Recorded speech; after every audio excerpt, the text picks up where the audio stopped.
Dalla Giunta Zaia non arrivano segnali positivi per quanto riguarda il bilancio sui trasporti nel Veneto. Sì, purtroppo è in corso la Commissione Bilancio in questi momenti, dall'assessore e dalla Giunta e quindi dalla maggioranza praticamente c'è un arretramento totale rispetto alle richieste che non solo noi ma anche tutte le parti interessate avevano avanzato in queste settimane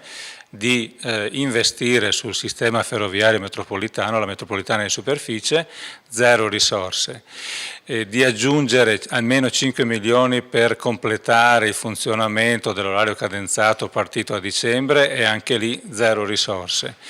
di investire una decina di milioni di euro per l'acquisto di nuovo materiale rotabile e anche questo è rimasto a zero. Poi l'ultima richiesta del trasporto su gomma di incrementare o meglio di recuperare quelle diminuzioni degli anni 2012-2013 per tornare ad avere i 268 milioni di euro rispetto ai 2,56 attuali, quel recupero viene rinviato a quello che potrebbe essere il tavolo nazionale con i criteri di virtuosità e quindi sperando che dal nazionale il Fondo Unico del Trasporto